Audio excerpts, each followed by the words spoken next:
Historians have to have evidence. Well, what kind of evidence do they look for?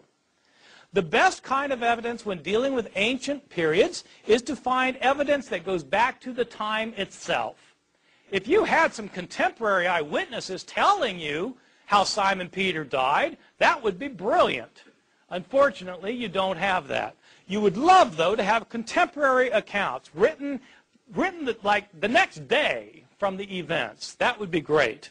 Historians would love that kind of thing. Historians would love to have lots of sources. You want to have lots of sources that go back to the time of the events that are being narrated. You would like these sources to be independent of one another.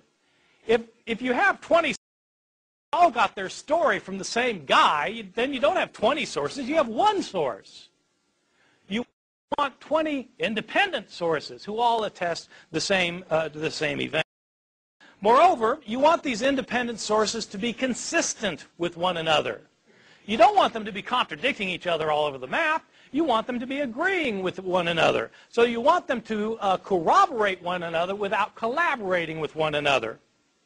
Moreover, you want them to be unbiased toward the subject matter. You don't want them to be skewing things in light of their own self-interests. If you're an ancient historian trying to establish what probably happened in the past. What kind of sources do we have when it comes to the Gospels? The Gospels are our sources for knowing about the resurrection of Jesus. Are they the kind of sources that historians would want when trying to establish what probably happened in the past? I think the answer to that question is no. When were the Gospels written? Well, they are not contemporary to the events they narrate.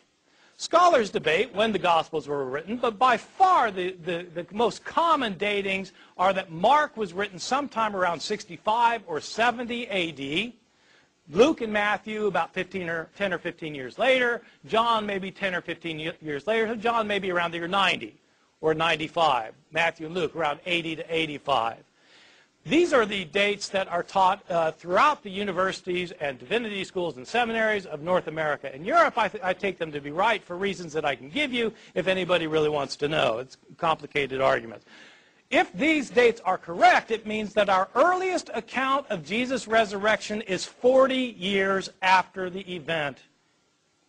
40 years after the event. Well, Paul was writing before that, wasn't it? Yes, Paul was writing before that. Paul talks about the resurrection in 1 Corinthians. Well, that's 20 years after the event. So that's better. The Gospels give us the narratives. Paul makes reference to it, but there's a 20-year gap. You don't have somebody who was there writing about it. Second point, none of the authors were eyewitnesses. Paul himself indicates that he was not an eyewitness, and none of the gospel writers was an eyewitness. People, of course, call the gospel books Matthew, Mark, Luke, and John. Well, they call them Matthew, Mark, Luke, and John because we don't know who wrote these books, and there's no point calling them Sam, Fred, Jerry, and Harry. I mean, they're written by people. We don't know who they were written by.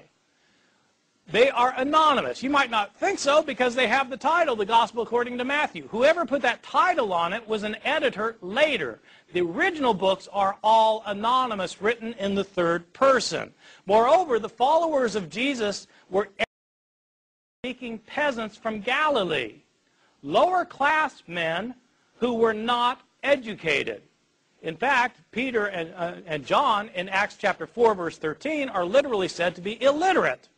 They couldn't read and write. Of course not. They were fishermen. They didn't go to school. The vast majority of people in the ancient world never learned to read, let alone write. And their native language was Aramaic. These books are written in Greek by highly educated, rhetorically trained writers who are skilled in Greek composition. Probably not disciples and don't claim to be disciples. Where did these authors get their stories from? Well, if they were not disciples of Jesus, they must have heard the stories from somebody. Who heard the stories from somebody, who heard the stories from somebody, who heard them from somebody. Stories about Jesus, including his resurrection, had been in circulation year after year after year from the time that his disciples knew that he got killed and believed he got raised from the dead. They told stories to convert people. They improved the story sometimes. They changed the story sometimes. The stories got modified in the process of transmission over the course of decades before anybody wrote the stories down. These stories are based on oral reports that have been in circulation for decades. What happens to oral reports in circulation year after year, decade after decade? They get changed. What evidence do we have that the stories about Jesus' death and resurrection got changed? You can read the stories yourself. Simply read Mark's account of Jesus' death and then read John's account of Jesus' death and make a list of everything that happens in both and compare your lists. You will find that there are stunning differences. In fact, there are discrepancies. Let me give you just a list of very quick examples. What day did Jesus die on? That's a simple question. And luckily, we're told in both Mark and John. In Mark's gospel, we're told that Jesus died the day after the Passover meal was eaten in Jerusalem. John tells us explicitly, chapter 19, verse 14, that Jesus died the day before the Passover meal was eaten, on the day of preparation for the Passover. That's different. He couldn't die both days. What about the time? According to Mark, he died at 9 in the morning. According to John, he wasn't condemned to death until afternoon. John 19:14.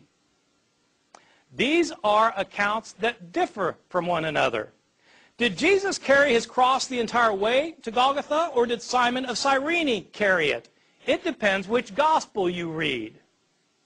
Did both robbers mock Jesus, or did only one of them mock him and the other come to his defense? It depends which gospel you read. Did the curtain in the temple rip in half before Jesus died, or was it after he died? It depends which gospel you read. I can give you the references for all of these if you need me to, or you can look them up yourself. I'm not making these up. Those are just differences about Jesus' death. What about differences in the accounts of his resurrection? Well, who went to the tomb on the third day? Did Mary Magdalene go alone, or did Mary go with other women? Depends which gospel you read. If with other women, how many of them were there? What were their names? And which ones were they? It depends which gospels you read. Was the stone rolled away before the women got to the tomb or not? What did they see in the tomb? Did they see a man? Did they see two men? Or did they see an angel? Depends which gospel you read.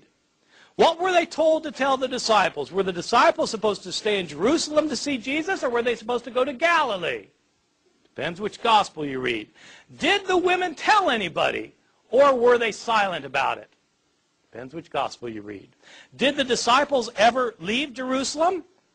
Or did they never leave, or did they leave and go to Galilee? Depends which gospel you read. My conclusion, these are not reliable historical accounts. There are too many discrepancies. The accounts are based on oral traditions that have been in circulation for decades. Year after year, Christians tried to convert others by telling them stories to convince them that Jesus was raised from the dead, and they changed their stories while trying to convince people.